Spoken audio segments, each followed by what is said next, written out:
A partir de agora, começa o Pod Nando, com o Dr. Luiz Fernando.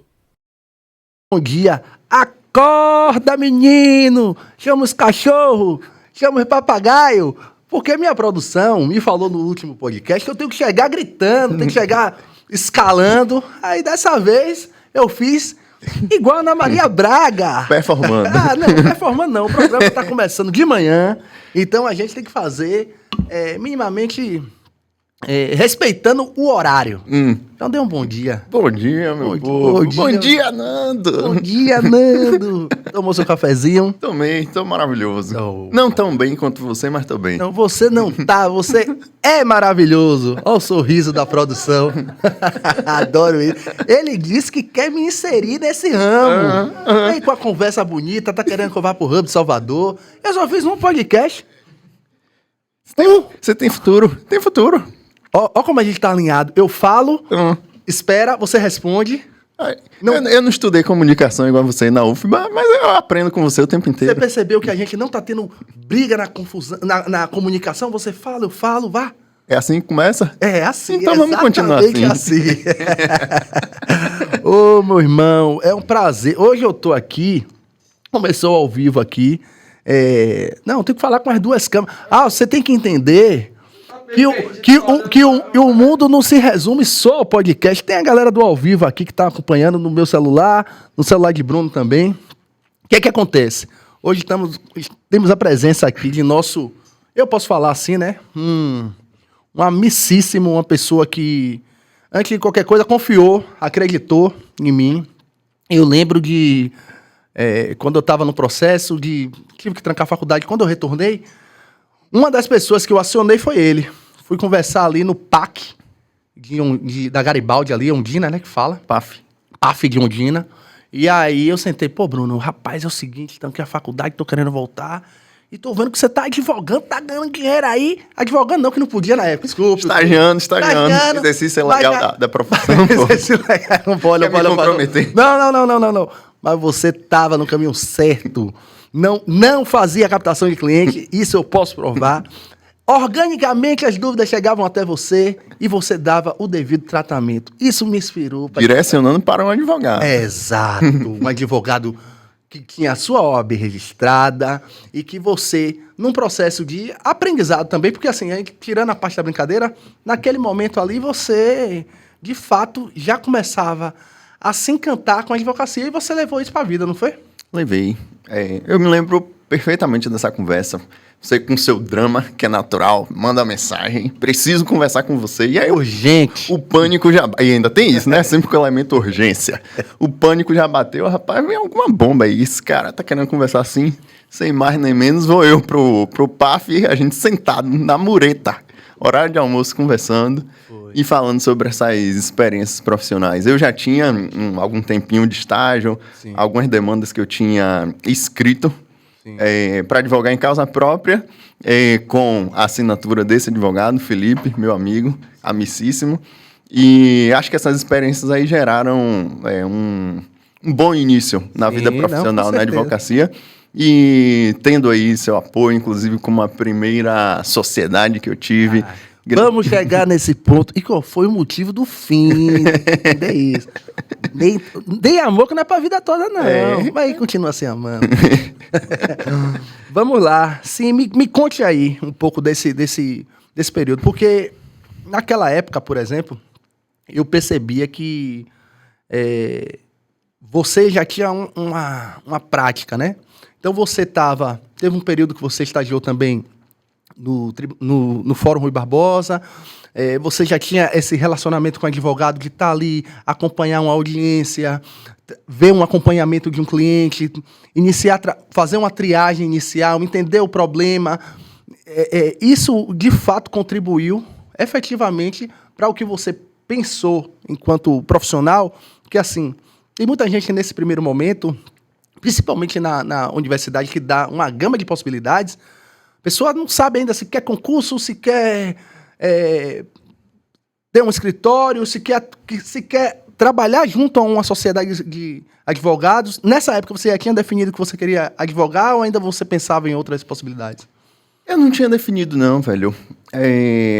Assim, eu acho que, como toda pessoa que tem a origem, que foi a origem que eu tive, uma origem humilde e sem referências acadêmicas, você vai tateando. Sim. O que aparece, você se agarra e tenta desenvolver. Sim. E obviamente que eu entrei na faculdade com a vontade. Minha vontade era ser delegado, depois promotor. Mas aí procurador da República e tal, pensava nisso. Mas aí o sonho vai se amoldando de acordo com as oportunidades que vão surgindo. No início eu tinha muita vontade, quando eu pensava em advocacia, na área criminal. Tentei estágio em vários escritórios, tias minhas tentando me ajudar. Mas aí apareceu uma oportunidade de estágio em Direito Civil e filho de pobre não pode escolher muito. Pelo menos exatamente. É assim que colocam na nossa cabeça, né? E foi o que apareceu. Eu me joguei nessa oportunidade de Direito Civil e quando eu vi, eu tava gostando da vida dentro de um escritório de advocacia.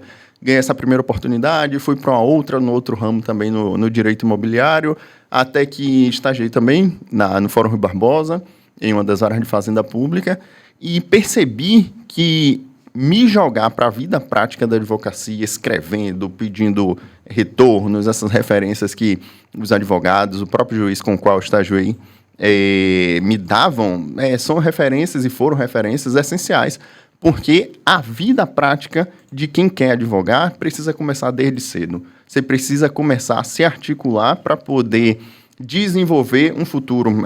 Eu tive a honra de ser integrante de um escritório onde uma das minhas chefas, a doutora Silvia Miranda, ela dizia que advogar é plantar coqueiro. Você planta hoje para colher daqui a 20, 30 anos o coco. E é verdade, você tem que começar a plantar desde a faculdade. Porque se você vai deixando para frente, as coisas demoram. Sim. E o desenvolvimento é muito mais árduo. Volto a dizer, principalmente para quem tem origem humilde, como o Bruninho teve. Sim, rapaz, você fala bonito. É mesmo? É por isso que sustentação oral você reforma qualquer decisão. Vamos lá, meu irmão. Me fala aí, você está dizendo essa sua caminhada, né? Quem está lhe acompanhando aqui, que todo mundo que lhe vê no seu Instagram aí, e vai ver agora o podcast, vê você lá com entrevista na Rede Globo, entrevista em outras emissoras. É um cara estourado, mas nem todo mundo sabe um pouco dessa sua trajetória, da onde você vem, o que lhe fez, o que lhe provocou para você buscar o direito. Fala um pouco dessa trajetória aí pra gente entender aí. E como é que você se define hoje, partindo de toda essa construção aí ao longo desses anos? Rapaz, eu não vou entrar nesse clichê de dizer, eu sempre tive um sonho de ser advogado, sonho de ser juiz. Mentira. Assim, pode até ser que quando a gente é criança, pai e mãe vêm ali moldando as ideias e tal. Eu lembro que eu falava um pouco sobre isso quando eu era guri, mas eu acho que é muito mais o sentimento de tentar se encontrar dentro da sociedade, um sentimento de injustiça que faz com que a gente vá refletindo sobre os porquês da gente estar em determinada condição, de determinadas pessoas estarem em outras ocupações, e a gente, desde guri, eu sempre fui muito crítico, insuportável. Quando alguém diz, você é muito chato, para mim isso é um elogio. Então, desde guri, eu sempre fui muito chato. E sempre tinha uma visão muito crítica da sociedade, de como as coisas estão postas. E acho que essa minha chatice fez com que eu me dedicasse ao lance do direito. E estudasse menos as ciências naturais, né? Estudasse menos as ciências naturais. Embora o meu primeiro vestibular tenha sido para a ciência da computação. É mesmo? Mudei de última hora, ia me inscrever para direito. Tá bom. Beleza. Eu pensei que você ia dizer, porque eu passei em primeiro lugar. Não, passei. Mas passou? Não fui, passei, mas não fui. Qualquer área. Eu mudei de última hora. Qualquer área do saber. Mudei de última hora. E me arrependi de ter mudado. Eu acho que eu me encontro muito no direito. Sim. E minhas origens são origens assim, muito humildes. Graças a Deus, a gente nunca teve experiência da fome dentro de casa, graças a Deus. Mas foi uma origem humilde. Sim, com restrições, de toda a natureza. Roupa São João em final do ano ou só uma vez no ano? Não, era a roupa do primo mais velho, e aí de vez em quando... E dava roupa de legal? Vez em quando, gente, se não desse, 2 anos depois ia dar.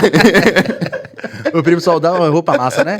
Tinha quena, as coisas. Tinha, era espinaque, um negócio assim. Aí não, vinha um negocinho. Usava 5 vezes, tava E nova. aí, de vez em quando, mamãe e papai faziam um sacrifício maior e vinham a roupa no final de ano, no São João, alguma coisa assim. Mas a origem em si era humilde. Meu pai era frentista, até hoje, me orgulho muito disso. E sustentava a gente ali com a remuneração vinda desse trabalho, que é tido como um trabalho de menos prestígio social. Sim. E minha mãe estava ali, caminhando lado a lado com meu pai, fazendo tudo que ela podia para poder assessorar, obviamente, e contribuir também. E, obviamente, também lidando com a questão muito densa, que é a questão da criação de 2 filhos. Somos 2, Sim. minha irmã mais nova, e minha mãe tinha que cuidar da gente, se preocupar também em contribuir com meu pai. Lembro que minha mãe passava roupa para as amigas que tinham uma remuneração melhor, para poder contribuir. Era casa própria de vocês? Ainda é uma casa em cima da casa de minha avó.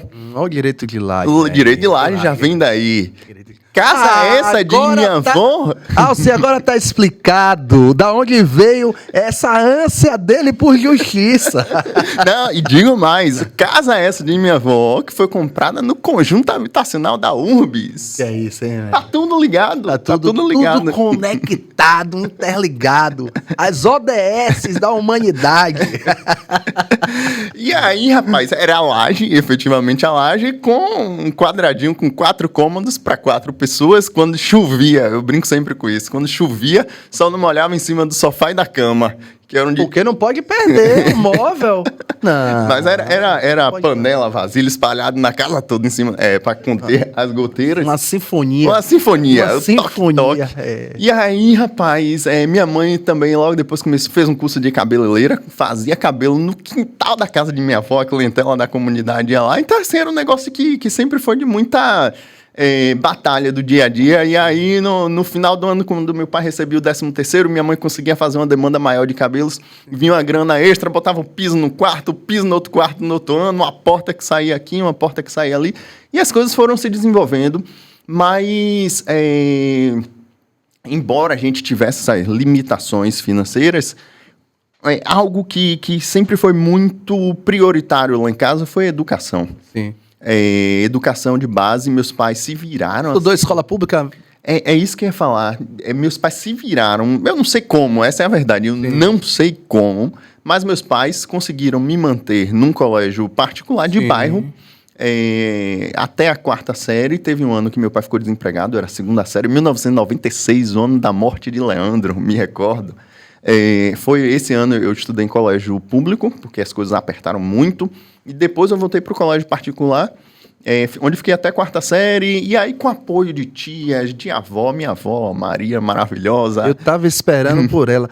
Alce, 13 minutos de podcast e ainda não tinha falado da velha. Não, se deixar aqui... Eu tava esperando ela. Se deixar aqui... A ansiedade me toma. Se deixar, eu falo de minha avó até amanhã. Então aqui, fala da ação que você fez do fogão. Rapaz, é engraçado, Alce.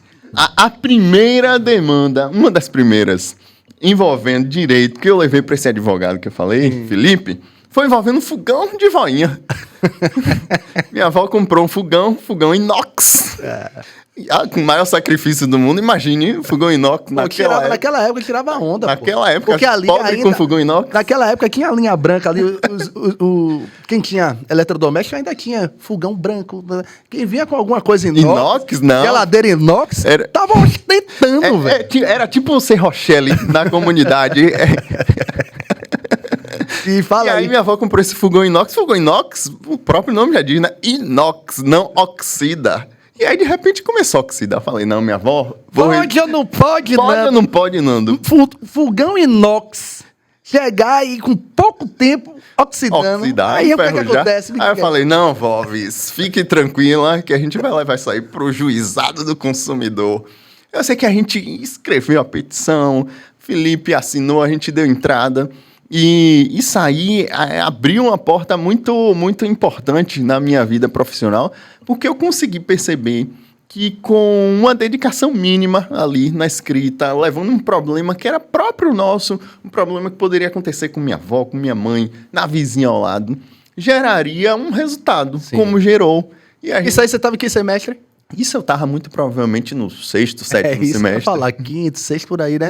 Ainda bem... Entre o quinto e o sétimo ali, a fase mais intermediária da... Porque na UFBA tem isso, né? Tem que deixar claro aqui, estudante formado pela Federal, você pode pegar uma matéria tanto do segundo semestre como de formando. Do 10º. Então você tá nessa zona cinzenta. E aí, rapaz, eu tava lá no sétimo semestre, eu sei que a ação foi procedente, minha avó ganhou o dinheiro de volta, que foi pago no fogão, e ainda veio indenização por danos morais junto.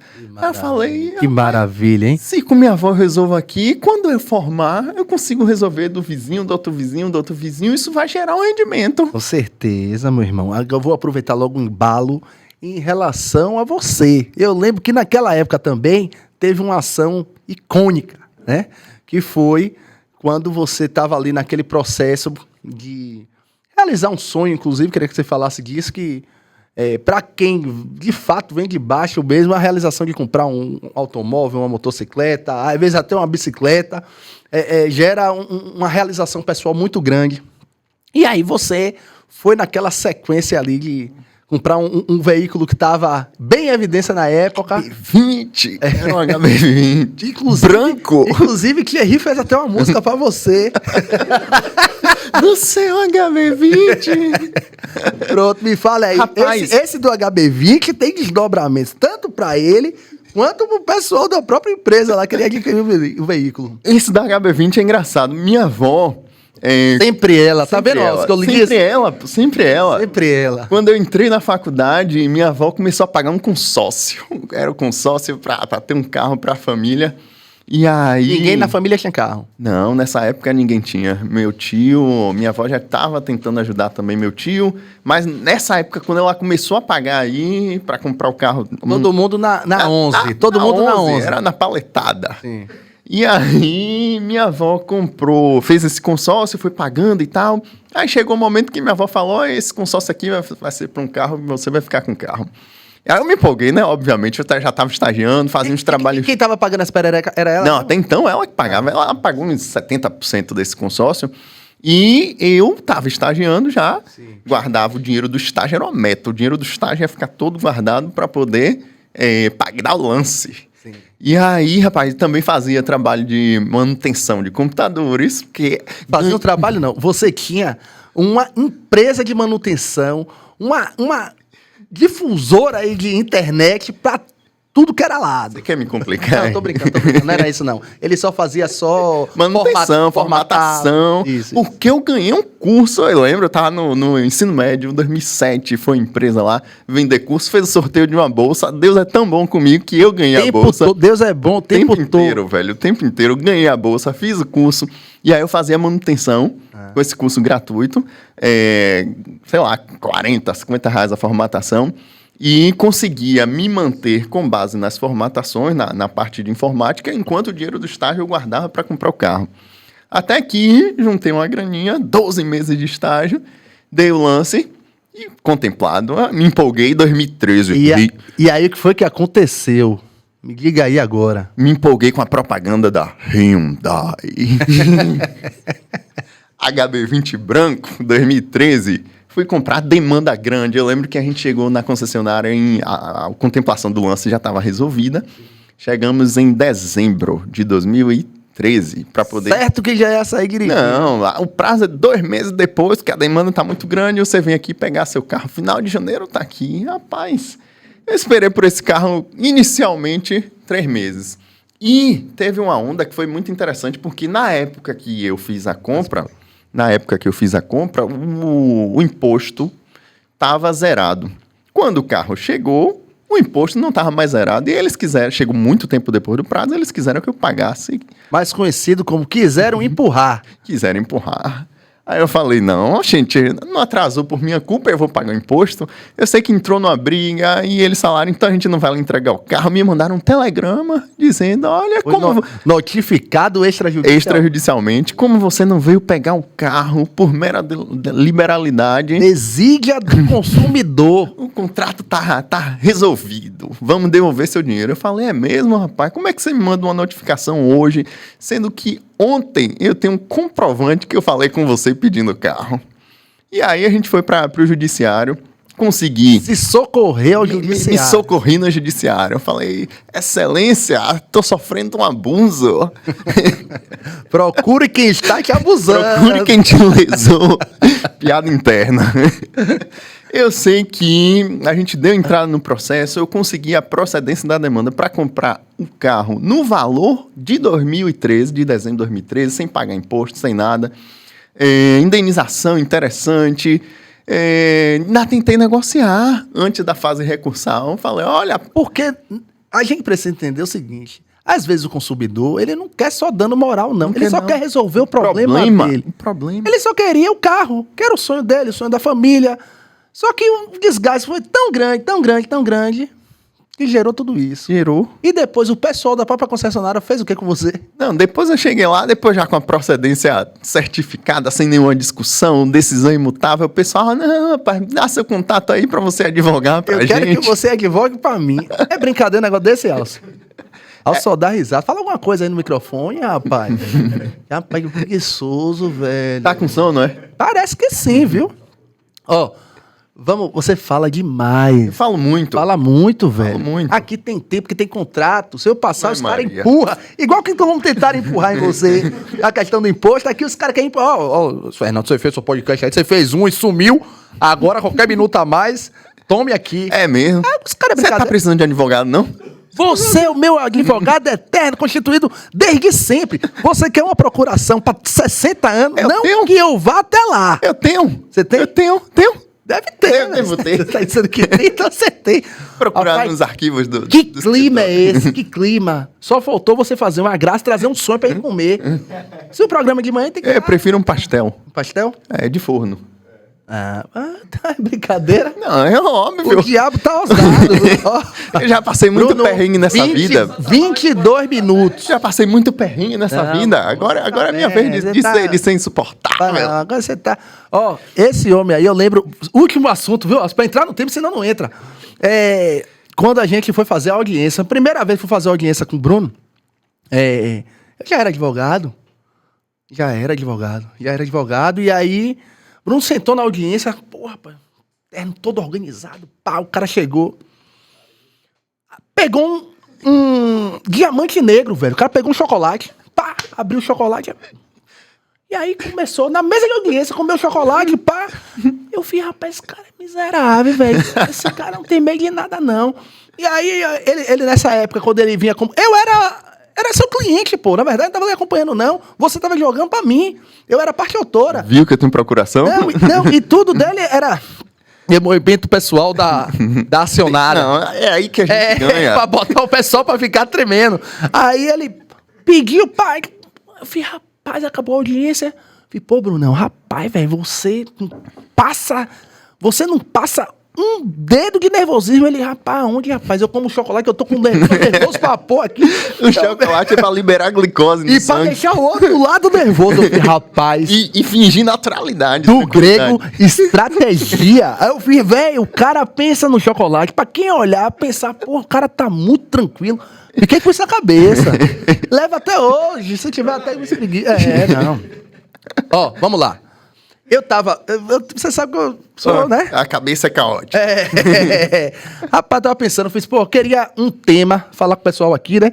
Não que tenha muita gente online, né? Mas tem que prestigiar a galera. Mas aqui para o nosso podcast, a nossa proposta, de fato, é trazer algumas pessoas que tratem sobre temas necessários, na minha opinião, sobre a minha perspectiva e sobre o que eu vejo em alguma medida. O que é que eu observo, né? Eu fiz, pô, queria Bruno pela relação que tenho muito próxima, mas também pela competência e também pelo tema que a gente pode abordar, e eu acho que você é uma pessoa extremamente adequada. Botei no Google, não existe direito de comunidade. Você pode escrever alguma coisa sobre isso, viu, velho? Misturar tudo aí de direito civil e trazer alguma coisa, pode ser bacana, porque antes de qualquer coisa, a nossa profissão necessita dar uma contrapartida para a sociedade, cara, né? Se o direito ele não leva à justiça, na minha perspectiva, ele não faz sentido.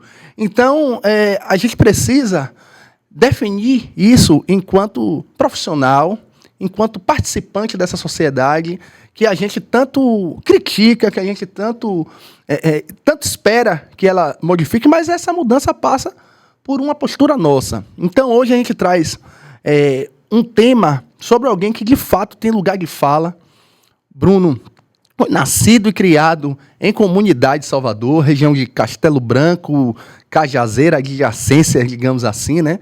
É uma pessoa que, de fato, não só pelo fato de ter nascido lá, ele também tem uma atuação e busca ter, continua tendo em relação às questões de propriedade, posse, questão de locação. Então, é um cara que também advoga nesse sentido, direito imobiliário e todas essas demandas. E aí a gente vai para esse ponto hoje aqui na nossa conversa. Você está se sentindo confortável sobre o tema? Como é que eu não fico confortável na sua presença, rapaz? irmão. Um cara deixa qualquer um confortável. Agora Priscilinha, tá ouvindo a gente? Alci, eu tenho uma leve impressão que daqui a pouco ele vai tirar o terno. A qualquer momento. Não, aí eu não quero seduzir quem tá assistindo a gente, não. Que isso? Então pronto, meu irmão. Vamos começar logo o quadro 2. Oral em 1 minuto. Posse e propriedade. O que é que quem nos segue, quem tá assistindo, quem vai assistir o podcast, o que é que a gente consegue definir aí?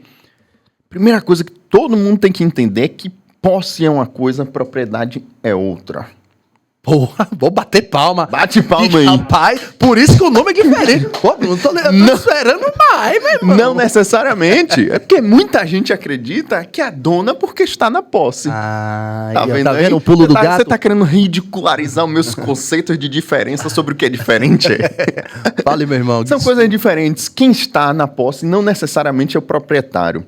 Maravilha. Quem tem a posse é aquele que está ligado diretamente ou indiretamente à coisa, ao imóvel, ao carro, à xícara do Pó de Nando.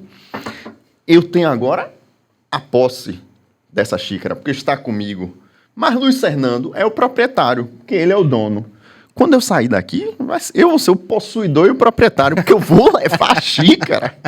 Então, tá entendendo a diferença? É a diferença prática. É um exemplo clássico, bem definido. Agora, em questão de propriedade imobiliária, me explique aí, posse e propriedade. Quem tem a posse é proprietário. O que é que faz com que a pessoa se torne de fato proprietário? Qual o ponto principal? A regra aqui é que o proprietário é aquele que tem o registro do imóvel. E aí vem uma confusão, porque muita gente liga a ideia da posse, principalmente com o pagamento do IPTU, a ideia de que é proprietário. É muito comum quando a gente atende o pessoal, a gente pergunta assim, você tem o quê para demonstrar que você é o proprietário do imóvel? Aí chega aquele saco cheio de papel. Dentro daquele saco tem o quê? Tem de tudo, mas o documento que o pessoal utiliza para provar a propriedade, em regra, é o pagamento do IPTU. Vem um carnezinho do IPTU e diz aqui, ó, eu botei meu nome. É meu. É meu, tá aqui o IPTU, tá em meu nome. Eu pago o IPTU certinho para garantir lá na prefeitura que eu vou continuar sendo dono. Equívoco, pessoal. Equívoco grave. O IPTU, ele pode ser pago tanto pelo proprietário quanto pelo possuidor. Muita gente atrela, liga as ideias, como se pagasse o IPTU gerasse a propriedade. Mas o que gera a propriedade é o título registrado no cartório. Quando eu falo título, eu estou falando da bendita escritura para imóveis superiores a 30 salários mínimos. Sim, maravilha. A escritura registrada. Ah, mas eu tenho escritura, a escritura me dá a propriedade. Não necessariamente. Às vezes você faz uma escritura, lavra a escritura no cartório de imóveis, vem o outro doido aí, o proprietário doido, lavra uma segunda escritura com a outra pessoa e vai se tornar o proprietário aquele que primeiro levou a escritura no cartório de imóveis. É a tal da verbação do registro. Averbando na matrícula do imóvel? Na matrícula. O que mostra quem é o proprietário é a bendita matrícula. Sim. Então, quando alguém quiser saber, alguém for comprar um imóvel, a primeira pergunta é, tem matrícula do imóvel no cartório de imóveis? Veja que eu não estou falando de tabelionato de notas onde reconhece firma. Reconhecimento de firma é outra coisa. Certo. Ajuda, mas nem de longe vai comprovar quem é o proprietário. É a matrícula no cartório de imóveis. Então, se você tem a matrícula e seu nome está na matrícula como proprietário, você é o proprietário. Se for comprar, tem que saber se tem a matrícula. Se essa matrícula está em algum cartório de imóveis, ela tem que ser atualizada até 30 dias, demonstrando que o Luiz Fernando é o proprietário daquele imóvel que ele está querendo me vender. Se não for assim, pode ter muito BO envolvido, Entendi. que normalmente tem. Normalmente tem. Então, vamos deixar claro aqui para quem está acompanhando. Então, aonde o imóvel está registrado, ali pode ter, quando você fala assim de BO, o que é que você está querendo dizer? Dentro daquele imóvel pode ter algum tipo de restrição ali registrado, averbado naquela matrícula?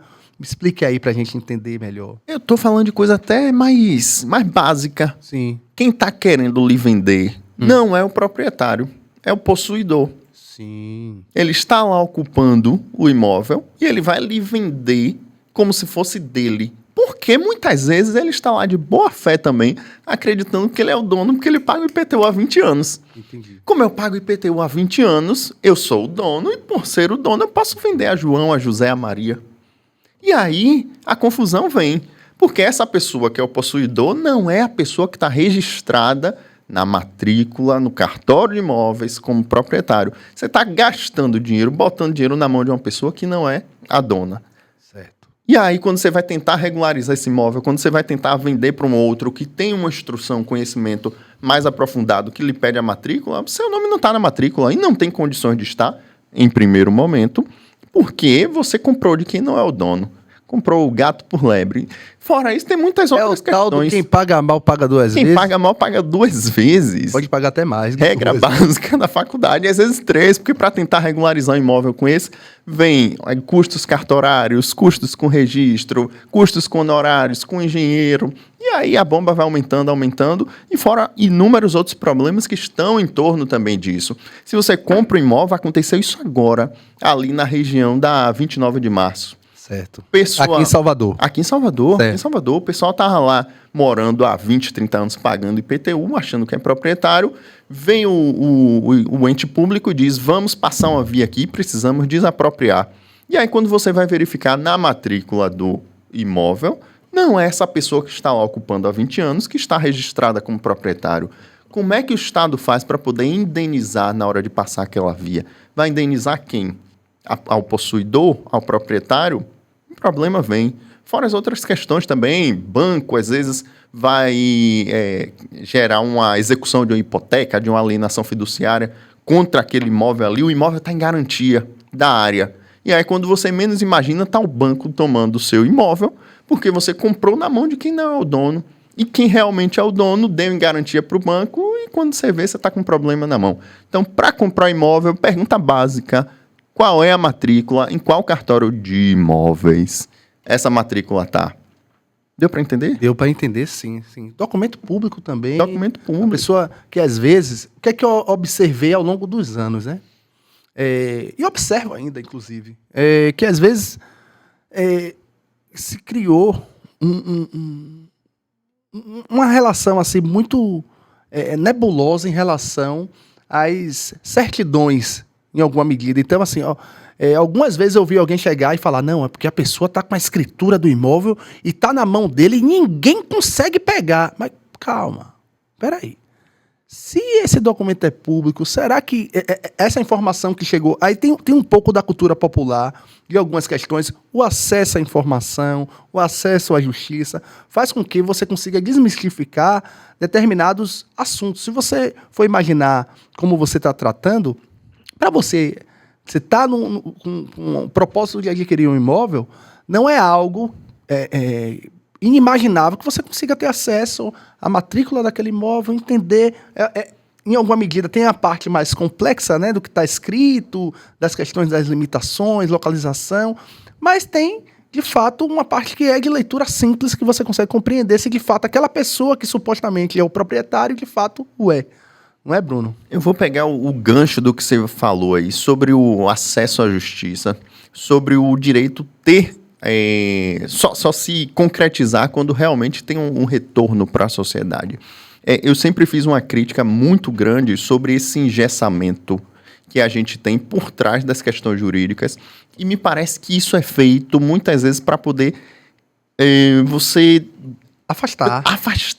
Você gerar uma ideia de que aquilo ali é tão deslumbrante, tão inacessível, para que as pessoas não tenham acesso, cara. Isso. São coisas básicas. Isso que você falou aí de acesso a certidões, acesso à matrícula. É um negócio básico. Qualquer pessoa pode ter acesso. Se você vai comprar um imóvel e o vendedor te diz, minha matrícula é 1234 no primeiro cartório. Você chega lá, bate, paga uma taxazinha e tem que ter acesso. Mas a gente não recebe, enquanto sociedade, essas informações de maneira ampla. Sim. As pessoas Correto. entram na escola, e porque isso deveria ser educação básica. Certo. As pessoas entram e saem da escola sem saber essas informações básicas. Sem saber um problema envolvendo o imóvel, sem saber um problema envolvendo um produto que você comprou. É informação do dia a dia que a gente não tem acesso. Correto. Então, volto a dizer, eu acredito que é para afastar as pessoas, porque quando você tem uma sociedade que ela é construída de maneira menos instruída, isso é interessante para muita gente. Sim. Porque mantém a relação de poder, né? É uma coisa básica. Mantém. A doação, o que é que a gente precisa compreender? É comum também, né? Vira e mexe, chega pra mim que atuam passando em algumas questões imobiliárias, pra você, com toda certeza, chega com mais frequência. Meu filho, eu tenho 2, 3 imóveis, já tô com uma idade avançada, acredito eu que não sei quanto tempo ainda continuo na Terra, e eu queria resolver logo essa questão de doação, de passar um imóvel para um determinado filho, um filho predileto, a sobrinha, a afilhada. Me diga, até onde é possível fazer isso em questões envolvendo até antecipação de herança? Eita, nós. Como é que seria? O que é que você traz aí, desde alguma ideia, inclusive até de testamento, a questão da doação efetiva mesmo? O que é que você... De novo, Sim. para fazer a doação, precisa da matrícula. Sim. Você percebe como vira e mexe o assunto matrícula no cartório de imóveis volta? Tudo que envolve imóveis, a gente precisa focar nisso. Mas vamos avançar um pouquinho Sim. sobre a questão da doação. Se você vai fazer uma doação para um sucessor seu, para um filho, para o seu cônjuge, para um irmão, você precisa obedecer algumas regras. E a principal regra é que você não pode fazer uma doação sobre aquilo que ultrapassa a chamada legítima. O que é legítima? É a metade do seu patrimônio. Então, se fulano de tal lá tem um patrimônio que vale 100 mil reais, ele tem 2 filhos, ele só pode doar até 50 mil reais para um dos outros filhos, porque os outros 50 mil reais necessariamente serão partilhados entre os 2 filhos em comum. Mas mesmo assim eu quero fazer, então faça. No dia que você não estiver mais aqui, o problema volta no inventário. Porque aí o filho que foi, vamos dizer assim, lesado, ele vai reivindicar isso no inventário. E ele reivindicando, ele consegue ter um retorno positivo sobre isso. Então, até para fazer a doação, você precisa também de um cuidado maior. Volto a dizer, questão da matrícula, você precisa calcular qual é o seu patrimônio, você tem que pensar, como você bem falou, nessa questão da antecipação de herança, porque em direito tudo pode ser questionado. Não é porque vai ser questionado que vai ter um retorno positivo, mas podendo ser questionado, sobretudo quando você não faz da maneira adequada, como, por exemplo, aí nessa questão da antecipação da herança, o problema é certo. E aí a nulidade vem. Maravilha. Mas a gente está vivendo aqui num cenário de mundo perfeito, né? Perfeito. Um mundo perfeito, onde as pessoas têm o seu imóvel devidamente registrado, tudo muito bem organizado. Essa é a realidade do Brasil, como essa questão de regularização fundiária, essa questão dos registros no Brasil, porque eu vejo muito o inverso. Eu vejo muito imóvel irregular, eu vejo muita gente com posse. Até onde, o que é possível de negociar em relação à posse? Existe direito nesse sentido? Não ache que esse problema da posse e da ausência de regularização é um problema exclusivo das camadas sociais menos favorecidas, não.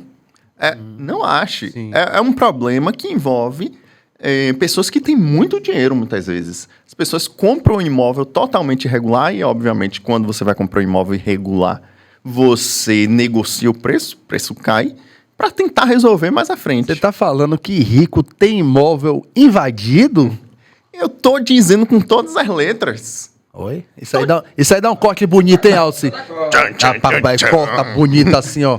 corta pra mim, corta bonito e bota lá. E vou dizer mais. Vem coisa. Vou viu? dizer mais. A própria legislação que é vigente hoje reconhece isso. Qual a REURB é? Sabe o que é REURB? Diga aí, meu irmão. A REURB é um sistema que permite a regularização de assentamentos urbanos, tanto os sociais, que são aqueles para famílias que recebem menos de 5 salários mínimos, mas também para as famílias que têm um poder de aquisição, poder aquisitivo maior. Então, imóveis que estão sem regularização, que são comprados sem essa questão aí toda da matrícula, só com o contrato de gaveta que se assina, leva no cartório, reconhece a firma. Imóveis nesse sentido, ou às vezes imóveis que são invadidos também. Então, a própria legislação tenta amarrar para que as coisas funcionem. Obviamente que na maioria das vezes a gente está falando de assentamentos urbanos que são majoritariamente ocupados por pessoas de menor poder aquisitivo. E aí as questões são muito mais burocráticas e muito mais difíceis de serem enfrentadas, porque é preciso fazer uma análise social muito delicada, é preciso verificar a quantidade de pessoas que está morando naquela localização, mas sempre tem solução. A própria REURB-S serve para isso e vem trazendo os títulos de legitimação para essas comunidades, gerando a dignidade da pessoa humana, porque quando a gente está falando de registro imobiliário, de regularização fundiária, a gente está falando da própria dignidade da pessoa humana. Você imagina que a pessoa está ali num assentamento sem regularização, sem nenhum tipo de estrutura, tudo isso aí consegue ser verificado e vislumbrado e desenvolvido.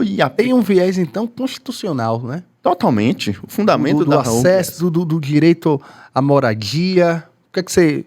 É uma parte também que traz muito essa questão humana também, né? Do direito, envolvendo essas questões de imobiliário. Porque, no mais das vezes, a gente trata esse tema muito sobre esse viés material da propriedade em si, que o é. Mas programas como esse dão essa possibilidade da dignidade da pessoa humana, do acesso à moradia, uma moradia que tem que ser digna, uma moradia que, em alguma medida, acaba contribuindo para toda a cadeia da sociedade. O que é que você entende um pouco dessa questão do direito constitucional em relação a essas relações de propriedade? O fundamento constitucional é claro, ninguém tem dúvida disso. Porque a partir do momento em que você desenvolve, que você implementa políticas públicas que reconhecem o título de legitimação para aquelas comunidades, para aquelas pessoas, você gera dignidade. O Tribunal de Justiça daqui da Bahia tem feito, por meio da Corregedoria, atividades muito intensas nesse sentido. Maravilha. E quando eles entregam os títulos de posse pro pessoal, já vi alguns vídeos, algumas fotos, é um negócio assim, emocionante. É emocionante. É o sonho da casa própria, a gente tem essa associação mesmo da vida, né? Eu estive num congresso recentemente, onde uma das pessoas que palestrou foi um dos juízes que integram essa comissão lá do tribunal, e ele relatou que uma senhora, ao receber o título, a senhora já tinha mais de 90 anos, ao receber o título dela, ela falou, agora eu posso morrer em paz. Imagine. Você tem noção o que é isso? Não tenho, velho. Você tem noção? De fato é forte, né? Muito forte. É forte. É a luta da vida toda ali. E às vezes entra naquele assunto inicial, quando você fala sobre essa questão da regularização. As pessoas... Isso envolve muito região, comunidade ali onde você nasceu, de ações da necessidade de você ter esse registro. Queria até que você falasse questão de adjudicação compulsória, algumas questões nesse sentido, a própria uso capião como instrumento justamente para formalizar essa questão da propriedade. Porque quando a gente pensa a REURB, a gente pensa de uma maneira mais ampla, né? Mais coletiva, para os assentamentos mesmo. Sim. Mas quando a gente pensa de maneira individualizada, a Maria José que quer regularizar o imóvel dela, ela tem que pensar no instrumento jurídico para ela. Adequado. Adequado para ela, para o imóvel dela. E aí a gente tem que verificar caso a caso. Caso a caso. Qual o tamanho da área dela, quanto tempo ela tem ali, se tinha um antecessor ou não, qual é a forma que ela ingressou, qual é a forma que ela se mantém. Porque tudo isso gera repercussão na famosa uso capião, com o meu povo, uso capião. Uso capião. Não é uso campeão, é uso capião. Uso capião é engraçado que tem uso capião para todos os anos, todas as possibilidades, com contrato de gaveta, sem contrato de gaveta. Passei um pouco aí sobre a uso capião, as questões básicas, porque aqui nosso objetivo não é dar aula de direito, Sim. mas minimamente a pessoa saber, ó, se eu tenho um contrato de gaveta, tô na posse mansa e pacífica, pô, ó, meu quadro talvez se enquadre a esse. Não, aqui talvez eu já tenho tanto tempo, eu já poderia pensar nisso daqui a alguns anos. Passei um pouco aí dentro das possibilidades. A uso capião é a menina de ouro, né, da regularização fundiária. Todo mundo que pensa em regularização fundiária pensa em uso capião, achando até que ela resolve tudo e que em todos os casos a gente vai aplicar uso capião. Não é bem assim. Tem a própria questão da adjudicação compulsória. Hoje em dia, muito recente. Nome complicado. Adjudicação O compulsória. que ela quer falar na sua essência? Ela quer dizer que se você tem um título, o título é esse que pode ser um contrato, uma escritura problemática, se você fez a quitação do preço, você pagou aquele valor que Tem você o ajustou, comprovante, fez o PIX, transferência. você tem o direito de exigir do vendedor que ele lhe dê o título. Em princípio é assim, mas como ele não vai lhe dar, não é à toa que você vai para a justiça para poder resolver isso. Antes era assim, antes de 2022, você precisava ir para a justiça. Agora tem A extrajudicial. Você tem noção? Você é um cara que está atualizado 2.0. Vai, meu irmão. Tem noção que com a adjudicação compulsória extrajudicial, você consegue exigir não, você consegue um pedido para que o cartório de imóveis substitua a assinatura na escritura. Você comprova que você fez a aquisição com a documentação, que você pagou o preço, a pessoa que lhe vendeu ela é notificada para poder reclamar ou não, a depender do que ela achar. Se ela não falar nada, você vai ter seu imóvel regulamentado. Maravilha. Antes de 2022, a gente só conseguia resolver isso na justiça. A sentença, ela substituía essa assinatura na escritura. Maravilha. Depois, a partir de 2022, no próprio cartório a gente resolve isso. Então a gente percebe que é um movimento certamente baseado na Constituição de promoção de políticas para que a dignidade da pessoa humana seja implementada de maneira menos burocrática. Porque você exigir que a pessoa vá para o judiciário e demore 3, 4, 5, 10 anos para conseguir uma sentença, porque o judiciário está assim de problema, cheio de processo, é muito processo, e cada dia mais. Então, a partir do momento em que vem esses momentos de desjudicialização, ou seja, de retirada de somente do juiz para poder resolver, e você consegue transferir também para o cartório, desde que não tenha litígio, isso é um claro reconhecimento de que a gente precisa desenvolver políticas públicas de acesso à moradia, porque acesso à moradia gera dignidade, cara. Não temos como deixar de falar de moradia como numa perspectiva de dignidade. E aí o uso capião entra nesse cenário todo. Maravilha. A uso capião, vamos falar da uso capião especial urbana, porque já que a gente está falando nesse aspecto mais...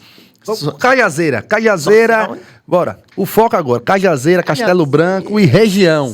Cajazeiras. Pronto. Que é comum lá. Tamanho de propriedade lá. Perfeito. Me diga aí, os casos mais comuns que você, inclusive, tem escritório na região. Me diga aí pra gente compreender. É curioso isso, porque voltando àquela história que Deus me abençoou muito, e também nisso aí eu fui abençoado, porque logo quando eu me formei, eu entrei para o escritório, passei anos lá, e curiosamente, um dos principais clientes nesse escritório é uma sociedade de economia mista, é uma empresa pública que foi responsável pela construção dos conjuntos habitacionais lá no meio da década de 60, 70, um pouquinho ali em 80, naquela época da história das benditas Coabs, né? As companhias de habitação. E aí eu dei a sorte, acho que eu posso dizer que é sorte, de ter ingressado no escritório que lida muito com essas questões habitacionais, com essa empresa que foi responsável pela criação desses conjuntos habitacionais. E, coincidentemente, essa semana, Castelo Branco, bairro onde eu nasci, onde eu ainda tenho escritório... Bota uma foto aí, Alcio. Castelo Branco, por favor. Não, bota da rotatória. A rotatória de Cajazeiras. A famosa rotatória que agora... Doutor Bruno, no lugar de fala dele, que eu não sou da região, disse que a ladeira ali próximo tá gourmetizada. Explica isso aí também. Porque ali eu comecei a falar de Castelo Branco, porque eu vi uma matéria esses dias, no aniversário de Castelo Branco, dizendo que foi a primeira área das Cajazeiras. E aí logo depois veio as Cajazeiras mesmo. Um pouquinho depois ali, limítrofe a Castelo Branco, você já tem Cajazeiras 5. Você é de lá também? Terceira etapa. Aí, ó. Tá... Ah, mas esse é muito gourmet, terceira etapa. Já tá, não. Já tinha acesso a tudo. Já é outro padrão, já.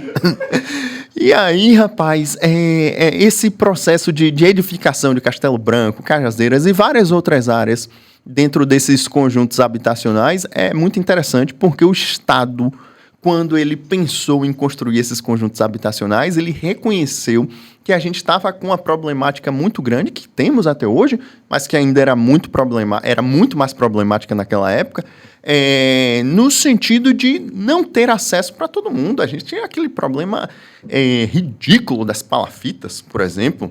E aí, conjuntos... Ridículo não, desumano. Não, para não falar, né? A gente poderia adjetivar aquilo ali de todas as maneiras. Das piores formas possíveis, né? E aquilo ali era indigno, sabe? Desumano mesmo. E aí o Estado viu essa problemática toda e dentro desse movimento das Coabs começou a pensar em como resolver isso e edificou os conjuntos habitacionais lá no meio da década de 60. Só que o Estado precisou fazer isso de uma maneira rápida. Não dava para aguardar uma desapropriação que ia se resolver em 5, 10 anos, para depois fazer uma doação, para depois fazer um conjunto habitacional com os registros no cartório. O Estado saiu fazendo o que dava para fazer. Para que essas pessoas entrassem lá nos seus lotes, nas suas casas. E essas casas, em regra, como a gente está falando de promover políticas que davam para ser feitas, até hoje, em certa medida, encontram ainda problemas para poder serem regularizadas, para que os entes públicos consigam ainda dar as escrituras para aquelas pessoas que adquiriram seus lotes, as suas casas. Dentre elas, minha avó, que comprou lá a casa no conjunto habitacional da Urbis. Maravilha. Então, assim, existe uma problemática que até hoje se estende, embora as tentativas de resolver sejam muito intensas, e eu tenho um lugar também de fala para poder falar isso, porque eu advoguei para uma dessas empresas, e por outro lado, você tem a pessoa que fez a aquisição com o título dela, querendo a escritura dela. E ela não consegue porque o negócio está travado lá atrás com a desapropriação e o problema vai se estendendo. E aí surge o usucapião como uma das possibilidades de fazer a regularização daquele imóvel individual, daquela pessoa que fez a compra dela lá na década de 70 e está lá há 20, 30 anos... Pagando IPTU. Pagando IPTU, com a luz no nome dela, a água no nome dela, todos esses anos. Qualquer pessoa que chega lá e pergunta, Dona Maria mora onde aqui? Mora ali. Ela é a dona daqui? É a dona. Se Dona Maria quiser vender, ela vende? Vende. E lá na casa de Dona Maria, como é o endereço? Gleba, fala aí, lote... Etapa, caminho, rua. É um negócio bonito. É o endereço desse tamanho, né? Primeira etapa, caminho, não sei o quê, quadra, não sei o quê, rua grande. Tal. O endereço é grande. Agora vamos lá, meu irmão. Eu rodei, falo muito também, não falei do usucapião. Falou do usucapião. E aí depois eu coloco pra você aqui no bate-bola, prazo extraordinário. Aí você, agora não era os prazos, não. Aonde? É capaz de não errar, viu? É muito prazo. Porque você é humano. Nenhum guerreiro é infalível. Cessão de direitos hereditários. Porque, na realidade, às vezes a gente também encontra isso no direito, com cliente ou com conversas. O imóvel não às vezes o proprietário, a pessoa faleceu e tem aquele debate para a questão do inventário. Perde o prazo para inventário extrajudicial, aí vai ter que fazer inventário via judicial, e aí ninguém tem dinheiro, fica aquela zona cinzenta. Me fala um pouco aí dessa questão, cessão de direitos hereditários em relação aos imóveis aí. A cessão de direitos hereditários, ela vem como... Esquece o nome e fala para a linguagem, para a pessoa entender o que é aquilo ali. Pronto. Você e Alce, três irmãos. Grosso modo. Grosso modo. Alce é o homem do dinheiro e você tá duro para fazer as coisas. Então, Alce vai fazer o seguinte, você vai transferir sua herança para Luiz Fernando pagando dinheiro para ele. Ponto. Entendeu? Basicamente é isso. Exato. Agora, você tem que ter alguns detalhes, né? Tem que ser escritura e tal, aquele negócio todo, mas essa transferência dos seus direitos de herança para uma outra pessoa. E aí aquela pessoa vai dar prosseguimento no... E se vire. Se vire. E se vire. Se vire. Se vire. Se vire. Se vire era o nome do núcleo que a gente trabalhou junto. Entendeu, Alce? Sim. Eu tô tendo a necessidade de olhar pra você porque eu tô precisando de interação. E aí o que que acontece? Você tá carente, é? Dá um beijo pra minha mulher que encontra maravilhosa. Maravilhosa. Mas tem uma situação especial que a gente não tá em contato. Abafa. Abafa. Aliás, não é abafa, né? Mulher tá deixa abaixo. Tá no momento dela agora que eu acho muito importante, porque assim, aí dá um detalhezinho aqui pra gente. É importante que a gente se conecte conosco. Pelo menos eu penso assim pra vida. E às vezes a gente precisa parar para poder ter um cuidado conosco mesmo. E o dia de domingo foi um dia que ela tirou para isso. Então, um dia já fez em alguma medida alguma diferença. Eu tô nessa sensação de carência. Tá. Entendeu? Tadinho. É você que vai sofrer, Alce. Não venha pagar não, que você atrapalha. Locação, meu irmão, tira o sorriso do rosto, tá muito feliz, tá muito alegre. Tá muito feliz, né? Tá cheio de piada interna, você tá muito feliz. Tá muito feliz. Locação. Rápido que o tempo tá rolando, daqui a pouco os caras vão empurrar. Locação tem tudo a ver com essa história da usucapião, porque muita gente acredita que se você faz um aluguel durante 5, 10 anos, você vai se tornar um proprietário com base na usucapião. Ah, tô aqui há 10 anos, vou pedir a usucampeão. Campeão. pra poder virar o dono daquilo ali. Não é assim não, meu irmão. Um dos requisitos para usucapião é que você ocupe o imóvel com intenção de dono. Eu tenho que perguntar na vizinhança se o dono daquele imóvel ali que está sendo ocupado por Luiz é efetivamente o Luiz. Massa. Se for uma visão geral de todo mundo ali... Tá de aluguel, que tá pagando, deixou de pagar 3 meses. Você vai ficar lá 312 anos e nunca você vai conseguir se tornar um proprietário com base na usucapião, porque... Mesmo que você faça uma reforminha, um negocinho, modifique alguma coisa? Não, porque isso não dá característica de dono. Não. Pra você, se você tá pagando o aluguel, você sabe que você não é dono. Entendi. E quem não paga aluguel e vai empurrar? Aí pode vir até outra história, porque se você deixa de pagar o aluguel durante 10 anos e permanece lá fazendo reforma, você abre uma discussão muito interessante se essa sua ocupação não era com qualidade de dono. Sim. Mas se você está pagando um aluguel durante 10, 20, 30 anos, você tem certeza que você não é o dono, você próprio. E a prova está ali, é o recibo do aluguel. Certo. É a transferência do aluguel. Então, se você fez isso, é porque você sabe que você não estava lá como dono. Precária, no caso. É a precária. Precária. E aí você nunca vai conseguir a declaração de propriedade com base no usucapião. Entendi. Assim, bota a foto aí da rótula, velho. A rótula da 8? Agora que é a rótula da 8, da Cajazeiras 8, cadê? Tá rolando? Tá rolando pra quem? Agora. E ó, agora ela tá gourmetizada, tá toda bonitinha. Que antigamente não era ela assim, tá não. digna, meu irmão. Tá digna. Tá digna. Como tem Cadê, que ser? rapaz? Ele quer ver a gente. É. Agora, é brincadeira. Você também tá carente, é? Bota a explosão agora, pega fogo. Bota a explosão. Bum. Bruno, você na quadra de advogado, o cliente chega pra você, quero comprar essa posse aqui. Qual é a sua orientação? Dá pra pessoa se jogar? Pergunta capciosa. Resposta clara. Tem risco, mas a depender do preço e do que você queira assumir com base nesse risco, é possível, porque a posse também tem valor. Sim. Os tribunais hoje... Você falou que nem professor agora. Você falou com tanta certeza. Foi Deu mesmo? vontade de eu comprar um terreno que eu fiz. Ele olhou pra mim e fez assim, a posse também tem valor. Tem. Você viu? Tá vendo?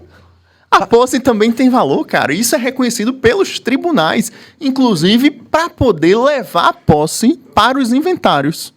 Então, você pode colocar lá que meu pai, embora não tenha nome dele na matrícula, ele tem a posse daquele imóvel ali durante 20 anos. Isso vai para o inventário e você consegue transferir para outra pessoa e ela que resolva quais são as consequências disso. Sem desdobramentos.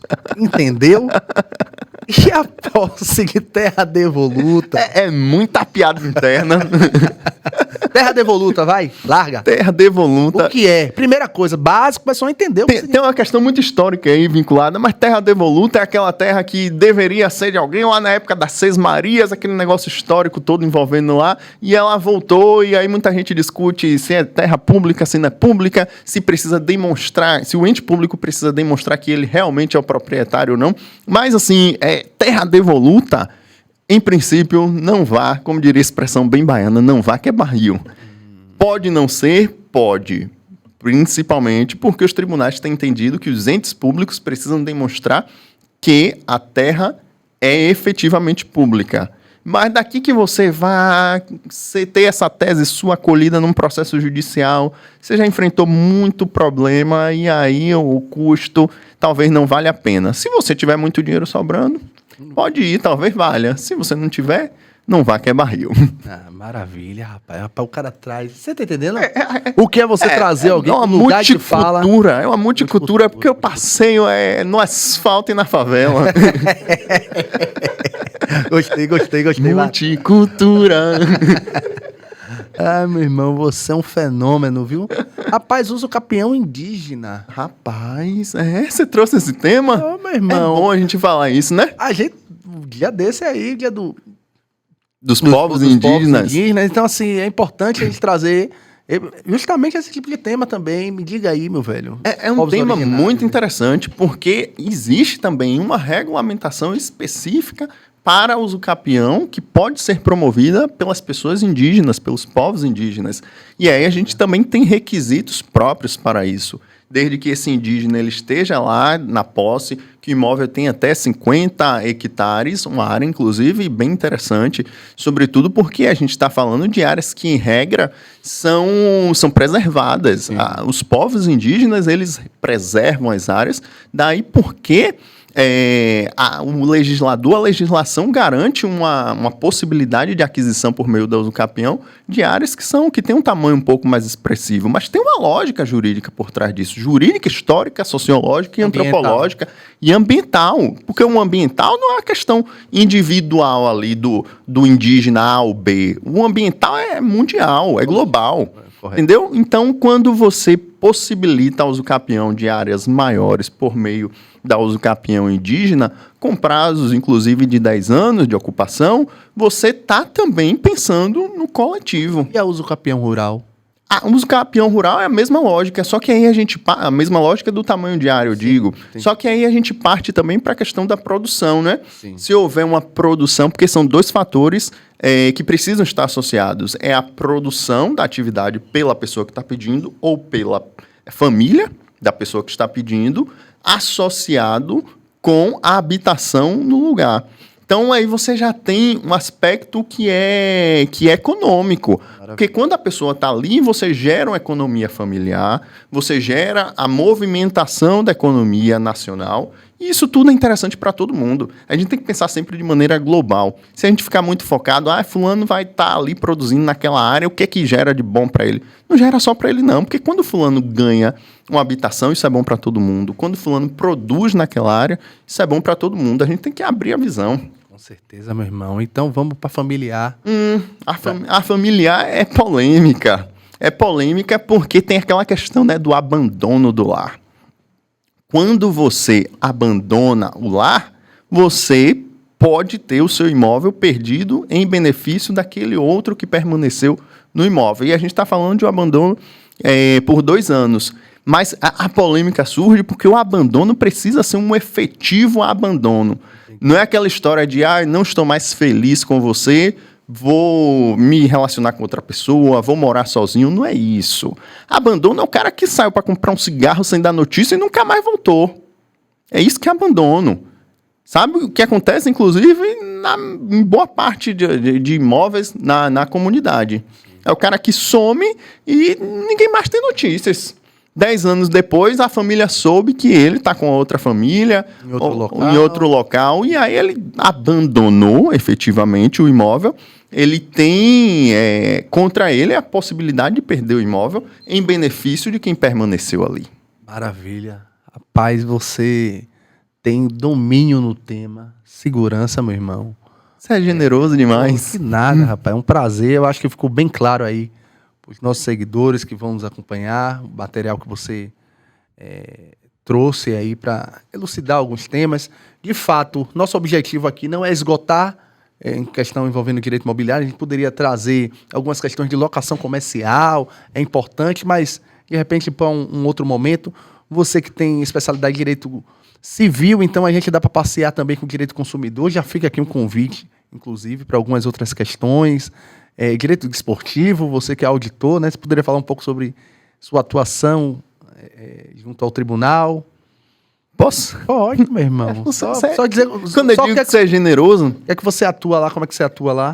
No Tribunal de Justiça Desportiva, eu trabalho no Tribunal Pleno, que é o órgão, é a instância revisora das decisões que são dadas ali sobre as questões desportivas.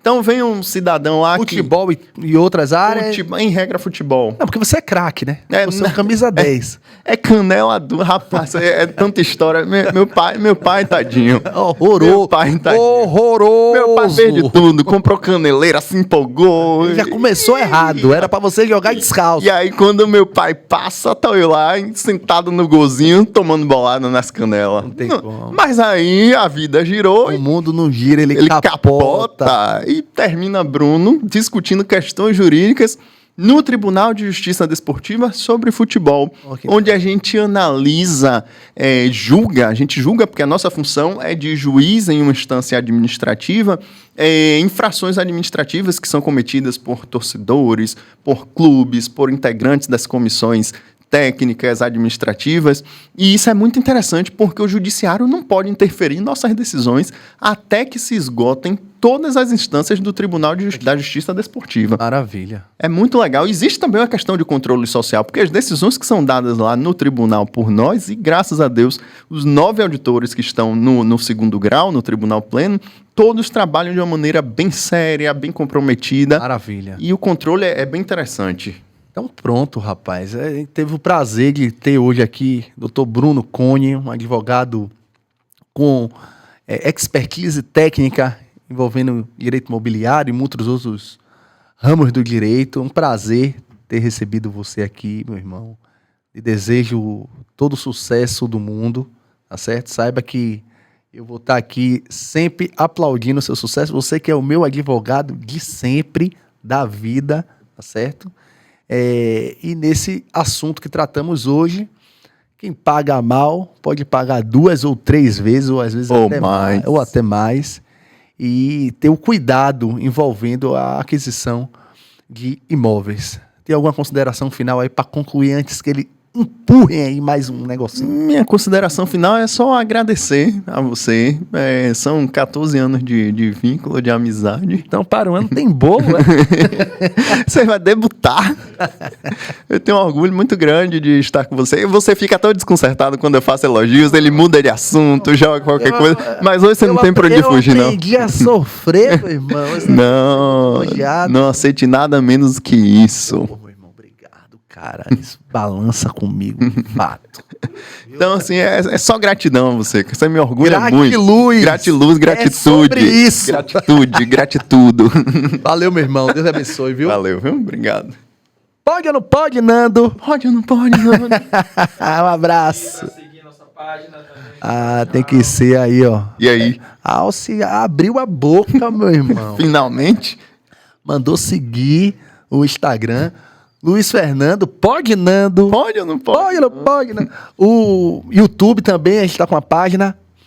Dá uma satisfação também a galera. Eu tô envolvido em outras questões, então acabou me tomando muito tempo, mas agora no mês de abril, maio, a gente vai fazer de uma forma mais efetiva, até pra galera vir com alguns temas, algumas questões, tá certo? Mas eu agradeço desde sempre aí aos convidados e aos nossos seguidores.